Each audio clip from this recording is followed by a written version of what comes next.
Oh, yes. Welcome back once again, everyone.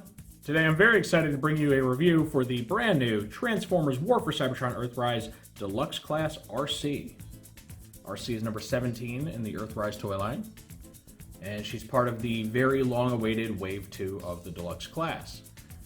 So I'm happy to finally get this in hand. Arcee has definitely been one of the more divisive releases within Earthrise, with a lot of people in the fandom either loving her new design or strongly disliking it. So now we get an opportunity to break her out and see how well she holds up and, find out whether the praise or the criticism, or a little both, is warranted. So if you've seen my reviews before, you know how this goes. We're going to take a look at Arcee's packaging. We'll open it up. We'll see her instructions. We'll see her map piece. And then we'll see Arcee herself in both her vehicle and robot modes. Naturally, I'll be doing a lot of comparisons with the previous releases of the character. And I'll also be throwing in the Cyberverse incarnation just because they're so similar in design. And then naturally, at the end of the video, I'll give my final thoughts. So Arcee comes in your standard Deluxe Earthrise packaging. Got your branding, her name, number. You can see her front and center. She's not a very, very big toy, so she, doesn't take up much of the bubble here. On this side, you have this really nice looking artwork of her riding on her little hoverboard, also known as the kibble they couldn't find anything else to do with. But it is still a very nice drawing. I like it. And it does appear to be set on Earth or something like it. Oh yeah, it's gotta be Earth because there's a crashed Ark in the background. Which is interesting, right? That Arcee was there when the Ark crashed, because it wasn't that way originally. Now on the back, you can see you got your CGI renders of the toy in both the robot and vehicle modes. She takes 15 steps to transform, and that's really it. Pretty bare bones. Often with the Earthrise toys, you see some sort of interactivity with the other toys, the airlock system, but she doesn't have any of that. She's her own standalone figure. And then on the side, of course, you have the tried and true Earthrise side panel. All right, now here we have the map piece. You can see large celestial body over here, smaller planet here. So, what's what. So this, hi bud. This actually has 2 planets listed on it, which is interesting. First time I've seen that. So the one over here is called Dominus, which is widely believed to be the new name for the planet Master from the Japanese G1 continuity, since Master just kind of comes off as a weird name in English.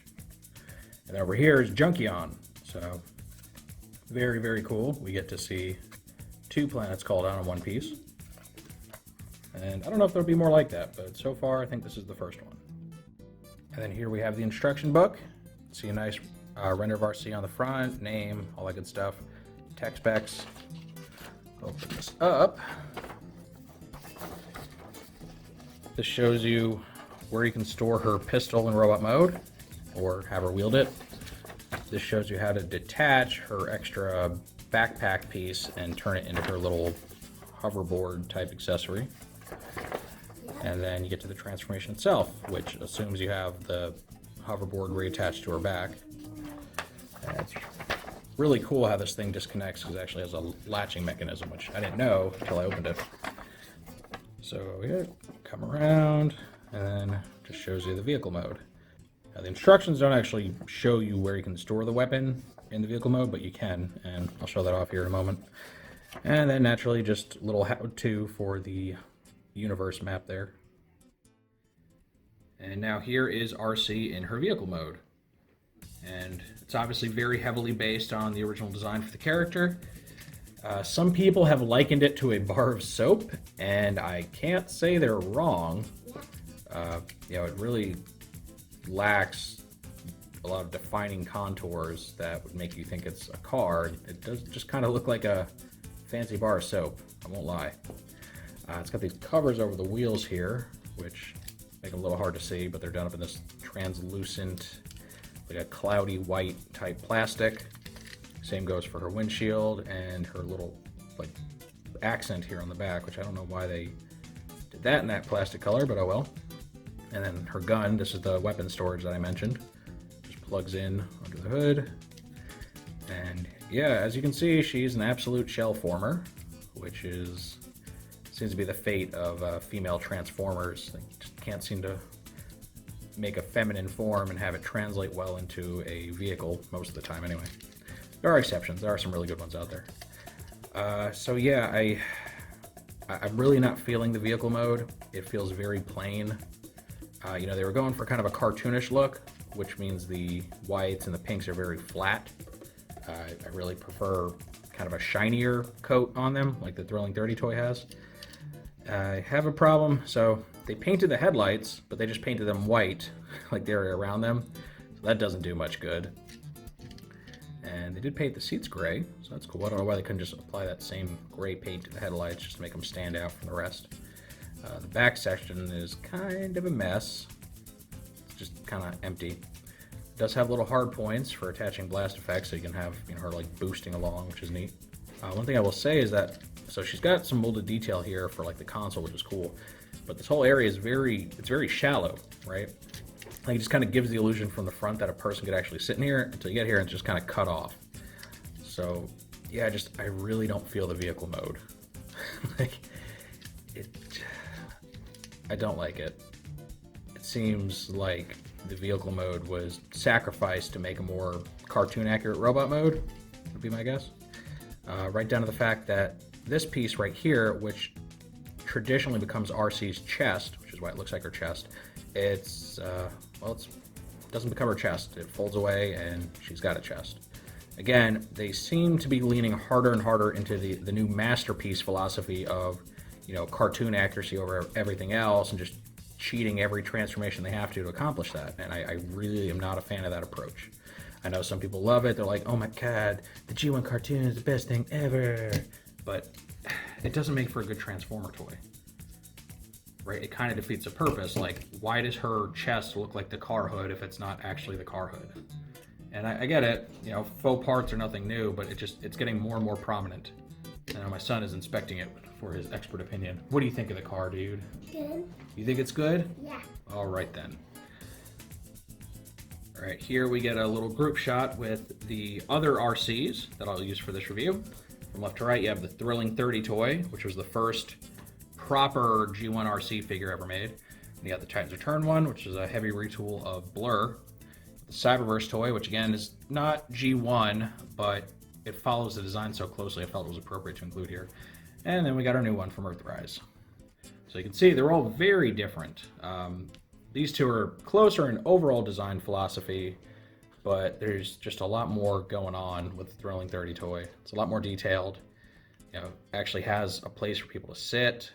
It's got more paint apps on it. And the biggest thing is that it doesn't cheat the transformation as much, right? Like the legs that, you know, in the original design were supposed to become like the sides of the car with wheels. They do that. The little car front there, the grill, actually becomes her chest. So I feel this was a much more successful take on the character, even if it's not completely toon accurate. Plus it comes with way more accessories. It's got 2 blasters, 2 swords. The Titans Return one, even though it's really not screen accurate at all, I just really love it for what it is. It's just a great figure. And it's the first time you ever actually get a Headmaster Arcee, which was very clever, how they made the Titan Master look like Daniel in his exosuit. Cyberverse just kind of does its own thing. It's simple but sleek. I like it.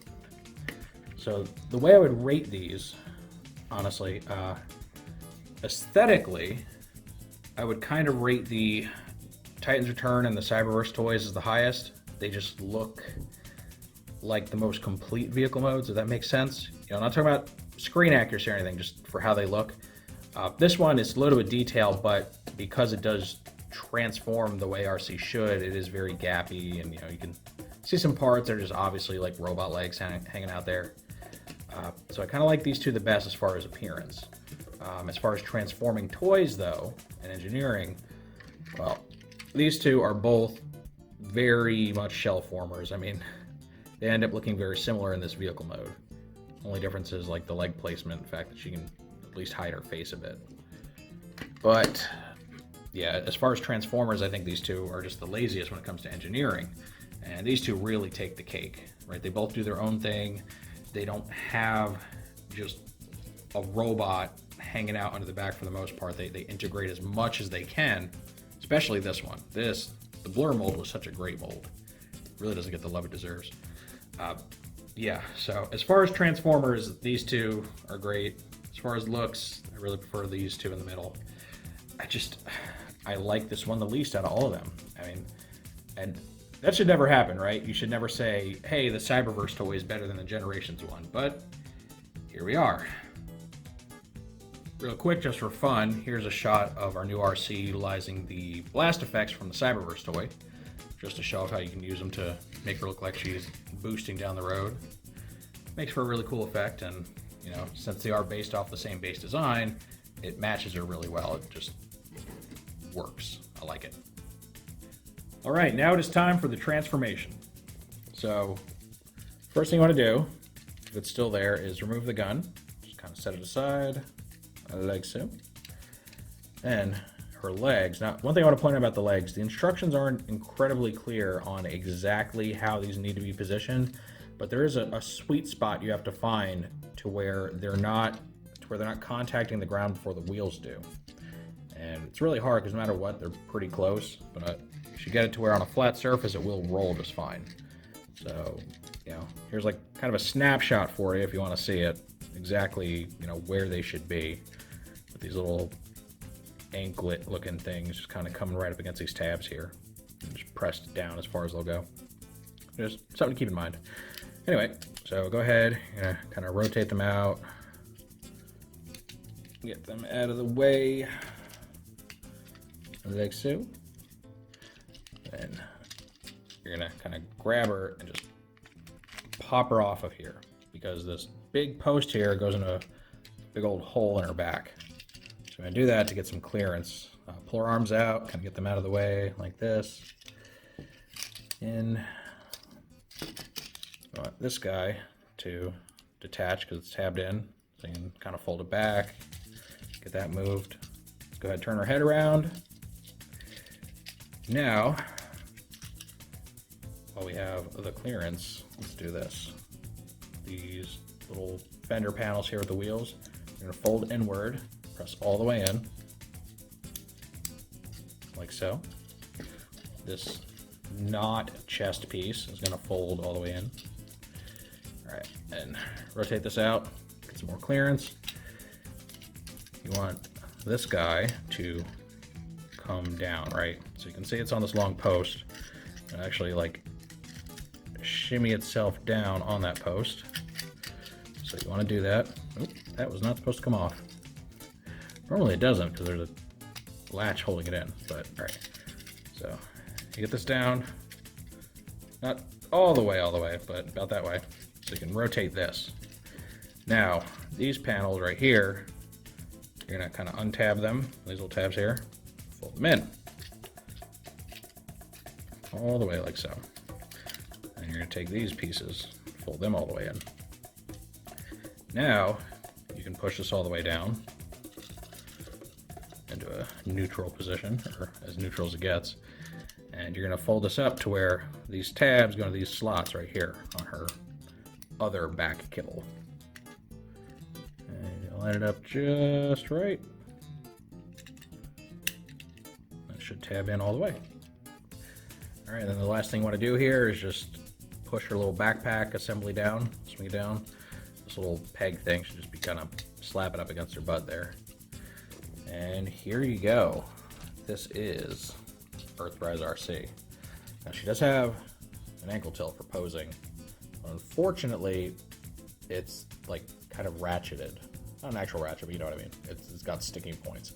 So you get neutral, and you get like super spread out. So, yeah, I think she officially has the worst ankle tilt out of any deluxe or larger War for Cybertron toy. Just it really doesn't work. You get two positions. It's not good. Kind of reminds me of the old Combiner Wars Optimus. But yeah, this is it. Giant backpack and everything. And like from the front, she looks pretty good, right? Not a fan of all this kind of like hollowness in the back, but the robot portion itself, it looks good. It's very screen accurate for the most part.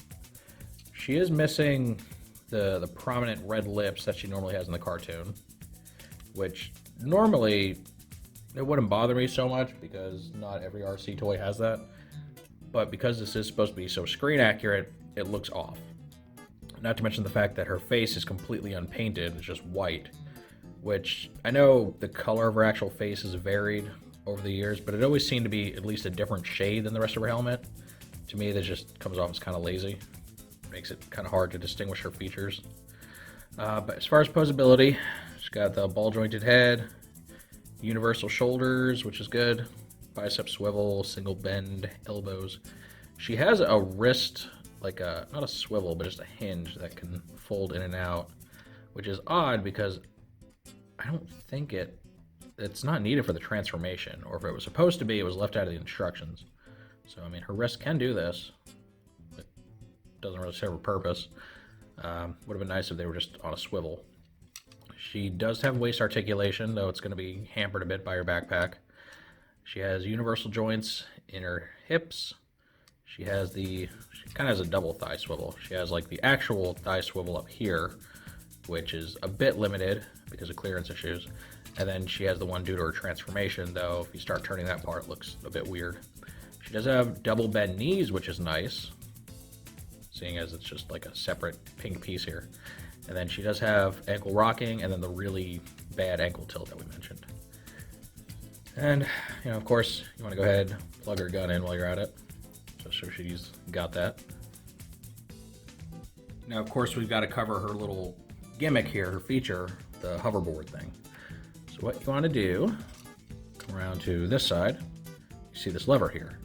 You want to push that down, or, well, push it up here, to where the bottom part like swings out.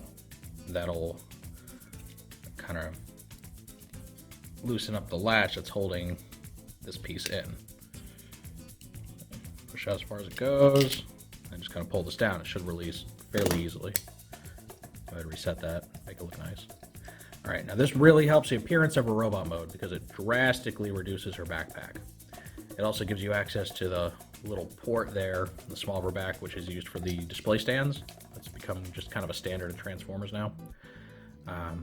You'll see one big thing is that she very much lacks the 5mm ports that are used for the combat system, which does set her apart from most of the deluxes and higher.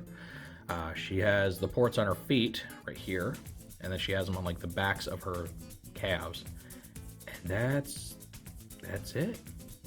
There are no other 5mm ports. You have a little screw hole here, display stand port, and then a big old hole in her back, which isn't going to work. So yeah, I don't know. Really unfortunate. So, moving on to the hoverboard. Doesn't take too much. So you want to bring this part out, turn it around, press it in like that. You're going to take these, you're going to swing them all the way out. And it's going to feel like they don't want to go, because there's a lot of clearance problems with this, especially on this side for my copy. It makes me scared I'm going to break it, but it will go. It will open up. And then you're going to take these smaller panels and just bring them back out, lay them flat, and you get something that looks like this. I mean, at least they do something to kind of splay it out and make it not just look like the rear end of a car, but it's still the rear end of a car. There's no getting around it. Now, this thing does have the two little hard points on it that can be used for blast effects on the top, but what they're really meant for are her feet, because in her toes, you can see she's got the little holes right there. Now be careful, because this is all painted white, and it is going to be prone to scraping. In fact, I don't know how well you can see it, but you can see where the paint's already starting to come off on here, just from the one time that I attached her. So it's going to happen. Like, the paint rubbing is going to happen. There's really no way around it if you attach her to this board. But you can go ahead, press her feet on there. Once you get them attached, you can kind of work out the specifics of her pose, wherever you want it to go, and you'll end up with something like this. And yeah, it's something. On one hand, it does reduce her backpack down to probably the smallest we've ever seen it on her traditional design. But again, it just creates this weird accessory that doesn't really work with anything. I guess it's better than them not giving you the option, but it just seems like a poor effort. Maybe if they engineered this a bit more and it could do more and transform in a way that makes it look more like some sort of equipment and not just kibble that fell off, I think I'd like it more. But as it stands right now, it feels silly. It does. It feels very cheap, and it's just really not helping my opinion of this toy. Okay, I've reattached her backpack because I want to touch on a couple more things. One, the weapon storage. So, I showed off in the instructions. Basically, you're going to take this tab on her gun and plug it into her butt. It's an interesting choice. Yeah, she has a little square or rectangular hole right there, and you can just attach it like so. I mean, really weird choice. I might be better off just putting it behind her head or something. Or they really should just molded a little slot in like somewhere along here. Somewhere. Because it's just, who puts their gun there? Like, that's not practical. How does she even pull it out? It looks really silly. And then the other thing I want to touch on is the little, I don't know if you'd call it a spoiler, because those are normally on the back, but just the fin, detaches very easily. It just kind of slots in. So you can see that hole there. Matches this. Now, interestingly, there's also like a tiny little circular hole. So it looks like this was originally meant to be molded with a little tiny peg here just to hold it in better. And it looks like that was dropped from the design. So the side effect of that is that this gets quite a bit of wiggle room, as you can see, and it is a little more prone to falling out. And I don't know why they went the way they did with it. I think they should have just had that extra little peg in there, and this would have held in very securely. I don't know, maybe during testing they found it broke off too easily or something. Don't know why they made that choice. But there you go, that's the weapon storage and that. Okay, now we finally get to our group shot for the robot modes. And I have them laid out the same way I did for the vehicle modes, from oldest to newest. And you can see that they really each have a very unique take on the design. I always looked at the Titans Return one as what Arcee would look more like as a G1 toy, because they were much boxier, right? So had they actually designed her, she wouldn't really have quite the same physique as she does in the cartoon. At least that's what I would imagine. One thing that's interesting, that's worth pointing out, is that all of the Generations Arcees, these three, their guns, they all use the same shape for the handle. It's at the same like rectangular post shape, which means that they're all compatible with each other. You know, they can all plug into different places on the toys that were molded to fit that type of handle. So that's really interesting. I don't know if that was done specifically for cross compatibility, or if it's just a running thing with Transformers that have daintier hands, maybe. I'm thinking that's probably more it. Right, female Transformers, they often tend to be molded with open hands in a way to kind of, I guess, make them appear smaller and more feminine, which can be bad because there are some copies of the Thrilling 30 Arcee that are known to have their fingers break off. So it could just be that instead of molding the handle in a full 5mm circle, which has more friction, you know, going inside the hole, so more likely to break things off, that might be it, just reducing friction. That's just my guess, though. But it is interesting, which means they can all wield each other's weapons and store them and stuff. So, pretty neat overall. The Cyberverse one, despite having open hands, doesn't go with that approach. It just has a regular 5mm post, so who knows? I might just be completely barking up the wrong tree, my theory. All right, now, as far as rating these against each other, I think overall, the oldest among them, the Thrilling 30 toy, is just the best Arcee toy. Yeah, it does have a fairly good-sized backpack, but it's a little more complete looking. It's kind of close, you know, up against her body, as opposed to this massive thing. And she has some color differences that don't make her quite as screen accurate. Though, if you want to improve that, you could get the Japanese version, the Legends version of this mold, which is a lot more white and pink and looks a lot closer to the cartoon model. And, you know, it has so much more to it. It has more accessories, all that. Now, you could argue that the increased parts count on the new one is maybe why she has fewer accessories. Though, I don't know. I don't know if it quite balances out right. I think if they were just going to give her tiny little handgun and nothing else, they could have at least done some more paint apps to make her more accurate. You know, painted those headlights, put the white on the side, the rear fender area there. Is the rear part called a fender? I don't know. I don't know cars. I don't know. It feels like a very lazy effort. They didn't paint the face.